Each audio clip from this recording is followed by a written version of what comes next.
Sports වෙත අදහස් දක්වන්න මේ වෙලාවේ ඉන්නවා රන් මහා සටනේ එක පාසලක් වෙන ඩී.එස්. සේනානායක විද්‍යාලීය ක්‍රිකට් කණ්ඩායමේ ප්‍රධාන පුහුණුකරු කීර්ති ගුණරත්න මහත්මයා. අයබෝන් ඔබතුමාට. දැන් රන් මහා සටන මේ අවසරේ 19 වෙනි වතාවට පැවැත්වෙනවා මහානාම විද්‍යාලීය ක්‍රිකට් කණ්ඩායමත් එක්ක. කොහොමද පුහුණුකරුවෙක් විදිහට තමගේ කණ්ඩායම මේ 3 දින තරගයට සූදානම් කරන්නේ? මොකද මෙච්චර කල් දෙදින තරගයක් විදිහට මේ බිග් මැච් එක පැවැත්වුනේ. ප්‍රථම වතාවට යනවා දවස් 3කට. කොහොමද මේ දවස් 3කට සූදානම් වෙන්නේ? අපි සීසන් එකේ ගොඩක්ම හොඳට කරේ නෑ. නමුත් අපි අන්තිම මැචස් වල ප්‍රැක්ටිස් මැචස් වගේ 3 දින මැචස් වගේක් ඒවල ළමයි යථා තත්ත්වයටපත් වෙලා තියෙනවා. මොකද පොඩි මිස්ටේක්ස් තිබුණා ළමයිගේ මයින්ඩ් එකත් එක්ක. ඒවා දැන් පොඩ්ඩක් ඩෙවලොප් කරගෙන දැන් හොඳ තත්ත්වයකට එලා තිනවා. ඒ තරඟ ටික හොඳට ක්‍රීඩා කරා. ඉතින් අපිට විශ්වාසයක් තියෙනවා තරඟයේදී අපිට හොඳට කරන්න පුළුවන් වෙයි කියලා. දැන් ඔබතුමාම කිව්වා මේ මයින්ඩ් එකත් එක්ක කියලා. දැන් ගොඩක් දෙනෙක් කියන කතාවක් තමයි මේ ජෙනරේෂන් එකේ ඉන්න දරුවෝ ටිකක් එක්කෝ ටිකක් කන්ට්‍රෝල් කරන්න අමාරුයි, ටිකක් වෙනස්. ඒ වෙනස පුහුණුකරුවෙක් විදිහට කොහොමද ඔබ දකින්නේ? මම අවුරුදු දැන් 20කට වඩා කෝච් කරලා තියෙනවා. මට පේන්නේ ඇත්තට ඉස්සරට වඩා ළමයි හිතන්න පුරුදු වෙලා නැහැ. තමුන් බැට් කරන්න එනවා කිසිම ගහනක් නැහැ. පුහුණුවෙන් කටයුතු වෙලත් එකම දේ තමයි කරන්න තියෙන උවමනාව අඩුයි. දින්නේ 3 දෙනෙක් උඩට යන්නේ පස්සට යන්නත් හේතුව කිසිම උවමනාවක් නැහැ. මම දැන් ගොඩක් මේ ෆෝන් එකටයි එහෙම නැත්නම් කම්පියුටර් එකටයි ඇඩික්ට් වෙලා තියෙන ඉඳ කන්සන්ට්‍රේෂන් එකක් නැහැ. ඉතින් පුහුණු කොච්චර කිව්වත් මැච් එකට ගියාම කරන්න තියෙන ගොඩාක් දේවල් තියෙන්නේ ළමයි. අපිට තියෙන්නේ කෝච් කරන එක විතරයි. නෝ ටෙක්නික් එක මේ පැත්ත හොඳයි. නමුත් වෙලා තියෙන්නේ තින්කින් ලෙවල් එක ඉම්ප්‍රූව් වුනේ නැත්නම් කොච්චර ක්‍රිකට් කෙනෙක් වුණත් එක chance එකක් දුන්නේ අවුට් වෙනවා. ඉතින් මේ ළමයින්ට ඒක කියලා පුරුදු ගන්න ඕන. ඉතින් කෝච් කෙනෙක් ඇටියට දෙන්න පනිෂ්මන්ට් හරි අමාරුයි. මොකද කෝච් කෙනෙක් නේ. ඉතින් පොංගක් කෝච්ස්ලා ඉන්නවා එක දේවල් කරනවා. මට ඒව කරන්න බෑ. මොකද මම පුරුදුලා තියෙන්නේ. ඉතින් ළමයි පස්සේ තේරුම් ගන්නවා ටික කිව්වම පැත්තක ගාලා කතා කරලා කියනවා පුතා අවුට් වෙන විදිය ගැන ඔයාම ඇනලයිස් කරන්න. මම කියලා වැඩක් නැහැ නේ. ඔයා දැනගන්න ඕනේ. ඒක වෙනස් කරන්න නම් ඒ ළමයිම රියලයිස් වෙන්න ඕන. මම කරේ මිස්ටේක් පුළුවන් තරම් අඩු කරන්න. ඒක තමයි මම මේ ක්‍රිකටර්ස්ලා ඇටියට දෙන එකම උපදේශ. නැතුව නෙමෙයි ලංකා ටැලන්ට් එක වෙරියයි. ඉතින් නමුත් මේ ඩිෆරන්ස් එක වෙන්නේ තින්කින්. වෘත්තීය වශයෙන් ක්‍රිකට් ක්‍රීඩාවේ නියැලලා ඉන්න අය පුහුණු කරන එකයි. පාසල් ක්‍රිකට් ක්‍රීඩකයන් පුහුණු කරන එකයි වෙනස්. ලොකු වෙනසක් තියෙනවා.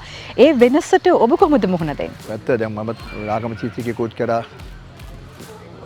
කන්සල්ටන්ට් කෝච් ඇටි ඉන්නවා. ඉතින් වෙලා තින්නේ අර ඉස්තර තිමිච්ච මේකයි ඒවල ළමයි ඉන්නවා 3-4 දෙනෙක් ඉන්නවා. රටට නියෝජනය කරන්න උවමනාවක් තියෙනවා. ඒ ළමයිගේ පුහුණු කටයුතු වලට ඒ ළමයිට කෝච්ලාගේ මාර්ක හරිදයක්. බෝල් විසි කරන්න ඕන, බෝල් කරන්න ඕන, ස්පොට් බෝලින් කරන්න ඔක්කොම තියෙනවා. පාසල් මට්ටමට ඒ පුරුද්ද තාම නැහැ. එනවා එක්කෙනෙක් දෙන්නෙක් හිටියත් අනිත් අය නිකන් ඇවිල්ලා කාණ්ඩියත් එක්ක කතා කරගෙන යන්න තමයි ගොඩක් වෙන්නේ. ඒක වෙනසක් වෙන්න නම් ළමයිගෙන් ඇඟීමක් ඉන්න මම ශ්‍රී ලංකාව නියෝජනය කරන උත්සාහ කරනවා කියලා. නමුත් ක්ලබ් වලට තියෙන්නේ නැෂනල් ගහන ප්ලේයර්ස්ලාගේ ලොකු දේවල් කැපවීම. මම දන්නා තමින් දවස් මගෙත් එක්ක එකට ඉන්නේ මගේ ඇත්තේ වැඩ කරේ. කැපවීමක් කියන එක පුදුමයි. වෙලාවක් කියලා නෑ, අවුව කියලා බලන්නේ නෑ. නමුත් ශ්‍රී ලංකාවකම කරනවා. ඒ වගේ තමයි ගොඩක් ශ්‍රී ලංකා ක්‍රිකටර්ස්ලා මාන්සි වෙනිය දැක්කම පුදුමයි. මම දැක්කම මුත්තයි මුරුදිලුම් බෝල් කරනකොට දවසකට බෝල් 200ක් 300ක් දාලා තමයි ගෙදර යන්නේ. මේ ළමයින්ට ඒක වුණා නෑ. අද ගැව්ව ගෙදර යනවා. ඒක වෙනස් වෙන්න නම් ලොකු දේවල් කරන්න වෙනවා. ඒ ළමයින්ට මොකද ළමයි තේරුම් ගන්න ඕන මම ක්‍රිකට් කියන එක තමයි අද ලංකාවේ තියෙන ලොකුම සල්ලි අම්බුන් කරන්නේ. හරිම පොසත්. දැන් නිකන් ඉටිය ළමයින්ගේ ඊළඟ දවසේ යන්නේ එක්ක අවුඩි එකක් නැත්තම් බෙන්ස් එකක් නැත්තම් මොනවා හරි ලොකු කාර්. ඒ ඔක්කොම බලා දැනත් කැපවීම හරි අඩුයි. දැන් පාසල් මේ ක්‍රිකට් සැනකෙළියේ ඔන්න තියෙන තවත් ප්‍රධාන තරගයක් නෙමෙයි රන් මහා සටන කියලා කියන්නේ. ඔබතුමා පුහුණු කරන මේ කොළඹ ඩී.එස්. සේනානායක විද්‍යාලීය කණ්ඩායමේ සැලසුම් මොනවාද මහානාම විද්‍යාලීය කණ්ඩායමට එරෙහිව දියත් කරන්න බලාපොරොත්තු වෙන්නේ? ඇත්තටම බැලුවොත් අපේ ටීම් එක හොඳ බැලන්ස් සයිඩ් එකක්. බැටින් ගත්තත් නම්බර් 11 එනකම් යමක් විදිහට බැක් කරන්න පුළුවන්. බෝල් කරන් ගත්තත් වේරියේෂන් තියෙනවා. ෆාස්ට් බෝල්ලා 3 දෙනෙක් ඉන්න හොඳ 3 දෙනෙක්. ඒ 3 දෙනා ස්විං කරනවා. වගේම පේසුත් තියෙනවා. ඊට අමතරව ස්පිනර්ස්ලා ඉන්නවා. වේරියේෂන් ඕෆ් ස්පිනර්ස්ලා දෙන්නෙක් ඉන්නවා. ඒ වගේම ලෙෆ්ට් ආර්මර්ස්ලා දෙන්නෙක් ඉන්නවා. ඉතින් අපේ සයිඩ් එක බැලන්ස්. ඉතින් වෙලා ඒකින්ද අපිට කිසිම එකක් ප්‍රශ්නයක් වෙන්නේ නැහැ. මොකද අපි වුණියක් කටයුතු වල ගොඩක් කරන අද මැච් එකත් ගොඩක් කරන්නේ මැච් එකට ප්‍රිපෙයාර් කරන එක විතරක් වැඩි කරන්නේ. ඒ කරන්න ඕන බෝලර්ස්ලා වැඩිපුර බෝල් කරනවා. මොකද ළමයින්ට කොන්ෆිඩන්ස් දෙන්න ඕන. බැට්ස්මන්ලටත් කියන ලොකු ඉනිං එකක් ගහන්න කියලා. අපි ඒ පොසිෂන් අද මැච් එකේදී ලෑස්ති වෙනවා සූදානම් වෙන්න. කොහොමද ලොකු ඉනිං එකක් බිල්ඩ් අප් කරන්න කියලා. ඉතින් පොඩ්ඩක් මේ මැච් එකේදී අපිට සමහර විට ඉන්ටර්ෆියර් වෙන්න වෙනවා මේ බවුන්ඩරි ලයින් එකේ ඉඳලා කියන්න වාඩි වෙලා කියන්න. මොකද මයින්ඩ් එක හදන්න ඕනින් ඉඳලා. ඉතින් මයින්ඩ් එක හදන්න පොඩි ඇඩ්වයිස් ටිකක් මම තව කෝච්ස්ලා දෙන්නෙක් ඉන්නවා. ඒ දෙන්නාලත් මම කිව්ව එක තමයි පුළුවන් තරම් කතා කරන්න. තේරෙනවා නම් ඒ ළමගේ මයින්ඩ් සෙට් එක වෙනස් වෙලා තියෙනවා කියලා පොඩ්ඩක් කෑගලා කියන්න. මොකද හේතුව ළමයි පොඩ්ඩක් දැන් බලෙන් කරන්න උනත් අතක ඇවිල්ලා තියෙනවා. හරි. එතකොට මම ඇහුවතින් මේ ටීම් එකේ ඔබතුමා දකින්න කී ප්ලේයර් කවුද කියලා ගේම් එකක් වෙනස් කරන්න පුළුවන්. අපි කැප්ටන් මලිත දක්ෂ ක්‍රීඩකයෙක්. නමුත් මේ සීසන් එකේ ඉතර හොඳට කෙනෙක් නෑ. මම හිතනවා මේ සීසන් එකේ මොකද යාට ගිය අවුරුද්දේ හොඳට බැට් කරා. ඉතින් වෙලා තියෙන්නේ කැප්ටන්සි මොකක් කරේ මම කොහොමද මමත කළා දාන්න. ඒක තව මැච් එකක් විතරයි. මැච් එකට ගවුන්ඩ් එකට ගියාම හිතන්න පළවෙනි බෝල් ඉඳලා හිතන්න මම කොහොමද ලකුණු ගන්න කියලා. සිසි කියන්නේ ලොකු උන බැටින් පැරඩයිස් එක. ඒ බැටින් පැරඩයිස් එකේ බැට් කරලා ලේසි ලොකු ගැප්ස් තියෙනවා ග්‍රවුන්ඩ් එක ලොකුයි. ඉතින් ඒ වලට ලොකු පාරවල් ගහන්න ඕනේ නැහැ. ගැප්ස් වල ගාලා දුවන්න පුළුවන්. ඒ වගේම ඉන්නවා ශානිල් කියලා. මොනවද බෙස්ට් ඕල් රවුන්ඩර්ස්. මම හිතන්නේ යා දැන් අnder 19 ස්කෝඩ් එකලත් ඉන්නවා. යා මාන්සිලා කරන්න පුළුවන්. එයාටත් තියෙන අර පොඩක් උළුවේ ප්‍රශ්න තමයි තියෙන්නේ. අපේ පැත්තෙන් හොඳම එක්කෙනා මම හිතන්නේ බණ්ඩාරනායක. එයාගේ හොඳ ඔළුව හොඳයි. එයාගේ හොඳට බැට් කරන්න ගියාම බෝල් කරන්න ගියාම තින්කින් ලෙවල් එක හොඳයි. ඉතින් එයා ලොකු වෙනසක් කරන්න පුළුවන් ක්‍රීඩකයෙක් තමයි ඒ තුන් දෙනා. ඉතින් මම දන්න විදිහට කොළඹ ඩීඑස්-නායක විද්‍යාලීය කණ්ඩායමේ 19න් 15 ස්ක්වොඩ් එකේ නියෝජනය කරන ක්‍රීඩකින් 3 දෙනෙක් ඉන්නවා. ඉතින් හොඳ ශක්තිමත් කණ්ඩායමක් විදිහට ඩීඑස්-නායක කණ්ඩායම මේ රන් මහසටනට සූදානම් වෙනවා. මම ඔබතුමාගෙන් අහුවා ඉතින් මේ පාසල් ක්‍රිකට් තනියෙන් කරන්න පුළුවන් දෙයක් නෙවෙයි. සහයෝගය ඕනේ, පාසලින් සහයෝගය ඕනේ. කොහොමද ඒ හම්බ වෙන සහයෝගය ඔබතුමාට? මම ඉතාමත් සන්තෝෂයි කියලා මම පාසල් කීපය කරා. මේ ඉස්කෝලේ විශේෂයෙන් ප්‍රින්සිපල් ඇතුළු ඉස්කෝලේ ස්ටාෆ් එකෙන් මට පුදුම කැපවීමක් වුණා. මම වෙනුවෙන් ඉස්කෝලේ ගොඩක් දේවල් වෙනස් කරා. අලුත් දේවල් මම කියපු දේවල් ඔක්කොම මට සපෝට් එකක් දුන්නා. ඊපස්සේ ඕල් බොයිස්ලා පුදුම විදියට සපෝට් එකක් දුන්නා. ඉස්කෝලේ ඉතින් පොඩි දේවල් තිබුණා ළමයිගෙන් සල්ලි අරන් ගන්න. නමුත් ඒවා ඔක්කොම නවත්තලා ඕල් බොයිස්ලා සම්පූර්ණයෙන්ම කරට අරගෙන ඔක්කොම ඩිය කරනවා. ඉතින් මම හිතන්නේ මට හම්බෙච්ච one of the best මේ ඕල් බොයිස්ලා ටිකක් හම්බුනේ. ඉතින් යාළුවට මම විශේෂයෙන් ස්තුතිවන්ත වෙනවා. මොකද යාළුවගේ මේකින් තමයි මේ ඉස්කෝලේ මේ ක්‍රිකට් මේ අවුරුදු දෙක ටිකක් හොඳකට තිබුණේ. ඉතින් යාළුවටත් ස්තුතියි. ඒක ග්‍රවුන්ඩ් ස්ටාෆ් එක ලේසි නෑ. ගොඩක් ස්පෝර්ට්ස් කරන ග්‍රවුන්ඩ් එකක්. ඉතින් දෙන්න ඉන්නේ දෙන්න කැපවීමෙන් වැඩ කරනවා. අපිත් එක්ක පරමාණු බැනුම් අහගන්නත් වෙනවා. මොකද හේතුව ඒක එයාලගේ වැරදි නෙමෙයි. ඉතින් අපේ තියෙන මේ අපි ටිකක් පෙරේතයි. මොකද අපි බැට් කරන බෝල් කණි තිල්ලනවා. ජනි ස්පෝර්ට්ස් සීනින්ද. ඉතින් මම හිතන්නේ සියලු විදිහටගේ සහයෝගය ඉතාම හොඳින් හම්බ වෙනවා. බොහොම ස්තුතියි ශ්‍රී ලංකා ස්පෝර්ට්ස් වලට අදහස් දක්වන්න මේ කොළඹ ඩීඑස්-නායක විද්‍යාලීය ක්‍රිකට් කණ්ඩායමේ ප්‍රධාන පුහුණුකරු කීර්ති ගුණරත්න මහත්මයා. එහෙනම් සුබ පැතුම් රන් මහසටන ජයග්‍රහණය කරලා ලැබේවා කියලා ප්‍රාර්ථනා කරනවා. thank you. ආරේ විශේෂයෙන් ස්තුතිවන්ත වෙනවා. ශ්‍රී ලංකා ස්පෝර්ට් ලොකු දෙයක් කර මම ගොඩක් ඔයාලගේ YouTube එක බලනවා ගොඩක්. ඒකට මම හිතන්නේ ක්‍රිකට් වල විතරයි අනිත් ස්පෝර්ට්ස් වල ලොකු දෙයක්. මම ඒක ඉදිරියටත් ගෙනියන් යන්න කියලා ප්‍රාර්ථනා කරනවා. බොහොම ස්තුතියි. ශ්‍රී ලංකා ස්පෝර්ට්ස් අපි අද ඇවිල්ලා ඉන්නවා රන් මහසටනට සහභාගී වෙන පාසල් දෙකෙන් එක පාසලක නායකයෙක් සමග කතා කරන්න. ඔබ දන්නවා රන් මහසටන පැවැත්වෙන්නේ කොළඹ ඩීඑස්-නායක විද්‍යාලීය කණ්ඩායම සහ කොළඹ මහානාම විද්‍යාලීය කණ්ඩායම අතර. ඉතින් මේ වෙලාවේ මගෙත් එක්ක ඉන්නවා කොළඹ ඩීඑස්-නායක විද්‍යාලීය ක්‍රිකට් කණ්ඩායමේ නායක මලිතු පෙරේරා. මලිතු අයිබෝන්. අයිබෝන්. දැන් මේ රන් මහසටන පළවෙනි වතාවට යනවා 3 දින තරගයක් විදිහට. මෙච්චර කල් දින දෙකේ තරගයක් විදිහට ක්‍රියාත්මක වෙලා. කොහොමද දින දෙකේ තරගවලට ඔයගොල්ලෝ සූදානම් වෙලා පුහුණු වෙලා ක්‍රීඩා කළා මේ 3 දින තරගයට සූදානම් වෙන්නේ? කොහොමද සූදානම්? ඇත්තටම අපේ ටූර්නමන්ට් එක තිබ්බේ 2 day. දැන් 3 day නවා අපි දැන් අපේ කෝචින් ස්ටාෆ් එක කමිටි එක ඔක්කොම කතා කරලා අපි 3 day මැචස් ගන්නවා. ඒකට හරියන අපි ප්‍රැක්ටිසස් කරනවා. ඕපන් විකට් ඇත්තටම හොඳ සූදානමක් තියෙනවා.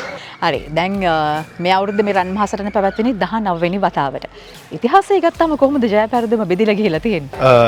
2 day එකේ අපි එක වින්න එකක් තියෙනවා. රිසල්ට් එක ගිහලා තියෙන එක විතරයි. 1 days වල බැලුවොත් මහානාම අපිට ඩවුඩින් ඉන්න මහානාම 11ක් දිනලා තියෙනවා. අපි 4යි. හරි. දැන් එතකොට එක් දින තරගයට කලින් මේ බිග් මැච් එක තියෙන්නේ. එතකොට කොහොමද මේ මහානාම විද්‍යාලයට අභියෝගයක් දෙන්න සූදානම් වෙන්නේ? මම ඇහුවා ඉතින් ඔයාගේ නායකයා විදිහට ඔයාගේ කණ්ඩායමේ ඔයා වැඩිපුරම විශ්වාස කරන්නේ පිතිකරන අංශයේද පන්දු යැවීමේ අංශයේද? එහෙම නෑ, මට දෙකම විශ්වාසයි. ඇත්තටම අපේ සීනියර් ප්ලේයර්ස්යි ජූනියර් ප්ලේයර්ස්යි ඔක්කොම හොඳට කරන අංශ තුනෙන්ම මං අපි ටීම් එකක් විදිහට හොඳ සටන් දෙන්න බලාපොරොත්තු වෙනවා. හරි. එතකොට ඔයා නායකයා වගේම පිතිකරුවෙක්ද ඕල් රවුන්ඩර් කෙනෙක්ද පන්දු යවන්නෙක් විදිහට කණ්ඩායමේ ස්ථානයක් රැකගෙන ඉන්නේ? මම පිතිකරුවෙක් විදිහට සෙල්ලම් කරන්නේ. හැබැයි මම අවශ්‍ය වෙලාවදී පන්දු යන්නත් තීරණය කරලා තියෙනවා. හරි. එතකොට දැන් මලිතු මේ ක්‍රිකට් කියන්නේ ලංකාවේ ජනප්‍රියම ක්‍රීඩාව. එතකොට පාසල් ක්‍රිකට් ක්‍රීඩකයන් විදිහට ටිකක් අභියෝගය වැඩි. මොකද අධ්‍යාපන කටයුතු කරන ගමන් තමයි මේ ක්‍රීඩා කටයුතු කරන්න ඕන. ලේසි පහසු දෙයක් නෙවෙයි. උසස් පෙළට මොනවද හදාරන්නේ? කොමර්ස්. හරි. ඒතර අධ්‍යාපන කටයුතුයි මේ ක්‍රීඩා කටයුතුයි කොහොමද ඔයගොල්ලෝ සම්බරව කරගෙන යන්නේ? ඇත්තටම අපේ ඉස්කෝලේ ටීචර්ස්ලා මට ගොඩක් සපෝට් කරා. මගේ ක්ලාස් ටීචර් ඔක්කොමලා සපෝට් කරා. මම ගොඩක් මැචස් වල ක්ලාසස් එහෙම කරා. රැට ගිහිල්ලා ලේසි නෑ හැබැයි කවාරි බැලන්ස් කරා ලේසි පහසු කටයුත්තක් නෙවෙයි හැබැයි අමාරුවෙන් කරගන්නවා මොකද ඒකට මේ ක්‍රීඩාවට තියෙන ආසාව හින්දා. හරි. පහුගිය සීසන් එකේදී DS කණ්ඩායම වෙනුවෙන් වැඩිම ලකුණු අරගෙන තියෙන කවුද? වැඩිම ලකුණු ගහලා තියෙන්නේ මම ලකුණු 600 සීමාව පසු කරලා තියෙනවා. ඊට පස්සේ පිහාන් ගමගේ මගේ ඕපන එයාත් ලකුණු 500 සීමාව පසු කරලා තියෙනවා. ඊට පස්සේ ෂානෙල් සීනිව්ලය එයා ලකුණු 500 සීමාව පසු කරලා තියෙනවා. එතකොට වැඩිම කඩුළුලාභියා විදිහට ඉන්නේ.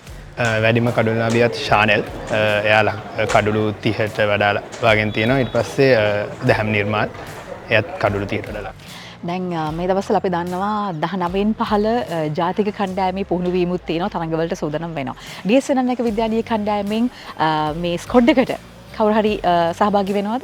අපේ ප්ලේයර්ස් 3 දෙනෙක් ඉන්නවා. රන්දීෂ් බණ්ඩාරනායක එයා ඉන්ජරියක් හින්දා මැචස් ටික සෙල්ලම් කරේ නැහැ. හැබැයි එයා ස්කොඩ් එකේ ඉන්නවා. ශානල් බිනුෂ්ක ජනිදු දිනාර. ඒ කියන්නේ 19න් 15 ජාතික කණ්ඩායම නියෝජනය කරන ක්‍රීඩකයන් 3 දෙනෙක් DS කණ්ඩායම නියෝජනය කරනවා. ඒ කියන්නේ හොඳ සටනක් හොඳ අභියෝගයක් මහානාම කණ්ඩායමට දෙන්න බලාපොරොත්තු වෙන ඕගොල්ලෝ නේද? හරි. ඒ වගේම තමයි මම අහන්න කැමති ඔයාගේ ආසම ක්‍රිකට් ක්‍රීඩකයා කවුද? මං කුසා මෙන්ඩි ස්ටාර්සයි පොඩි කාලේ ඉඳන් මං එයා වගේ තමයි වෙන්න බලන්නේ. එයා වගේ වෙන්න බලාපොරොත්තු වෙනවලු. හරි. එතකොට ජාත්‍යන්තරගතම ජාත්‍යන්තර ක්‍රිකට් ක්‍රීඩකයන්ගේ ස්ටීවන් ස්මිත් මැට් කමින්ස් යාගේ ලීඩර්ෂිප් එක විශේෂයි. හරි. එතකොට මං ඇහුවතින් ඔයාගෙන් දැන් මේ ක්‍රීඩාව පාසල් ක්‍රීඩාව තනියෙන් කරගෙන යන්න බෑ. අනිවාර්යයෙන්ම පහසුනොත් ලොකු සහයෝගයක් ලැබෙන්න ඕන. අපි ඒක ගැන කතා කරමු. අපේ ප්‍රින්සිපල්ස් ලොකු සපෝට් එකක් දෙනවා. එයා ඇත්තටම ක්‍රිකට් වලට ගොඩක් කැමති එක්කෙනෙක්. ඒ වගේම අපේ කමිටි එක ක්‍රිකට් කමිටි එක ඊට පස්සේ OBA එක අපේ කෝචර්ස්ලා ගොඩක් ලොකු සහයෝගයක් දෙනවා අපිට මේ ක්‍රීඩාව කරගෙන යන්න ඉස්සර. පුහුණුකරු ගැන කතා කරමු. ඒගොල්ලන්ගෙන් කොහොමද සහයෝගයක් ලැබෙන්නේ කියලා. කීට්ස් කියන්නේ ජාත්‍යන්තර අත්දැකීම් තියෙන කෝච් කෙනෙක්. එයා අපිට ලොකු සපෝට් එකක් දෙනවා. ඊට පස්සේ ඇසිස්ටන්ට් කෝච් දෙන්නෙක් ඉන්න අපිට ශානුක ජීවන්ත චතුරංගස ලොකු සපෝට් එකක් දෙනවා අපිට ප්‍රැක්ටිසස් වල. එතකොට දැන් මේ පාසල් මට්ටමින් ක්‍රීඩා කරලා ඉවර වෙලා පාසලෙන් එළියට ගියට පස්සේ වගේ බලාපොරොත්තු තියෙන වෘත්තිමය වශයෙන් ක්‍රිකට් ක්‍රීඩාවේ නියැලෙනවද නැත්නම් අධ්‍යාපන කටයුතු වලින් ඉදිරියට යන්නද? මම දෙපැත්තම ඉස්සරහට යන තමයි බලන්නේ. ක්‍රිකට් ක්‍රීඩාව වෘත්තිමය වශයෙන් කරගෙන අධ්‍යාපන කටයුතු ඉහළට හදාගන්න. හොඳයි. ශ්‍රී ලංකා ස්පෝර්ට්ස් වෙත අදහස් දක්වුවේ මේ කොළඹ DS නන්නක විද්‍යාලීය ක්‍රිකට් කණ්ඩායමේ නායක මලිතු පෙරේරා. ඉතින් ඉදිරියේදී පැවැත්වෙන මේ රන් මහා සටන කොළඹ මහානාම විද්‍යාලයත් එක්ක තමයි පැවැත්වෙන්නේ. හොඳ සටනක් දෙන්න බලාපොරොත්තු වෙන විදිහටම ජයග්‍රහණය කරා යන්න කියලා ප්‍රාර්ථනා කරන සුබ පැතුම්. Thank you.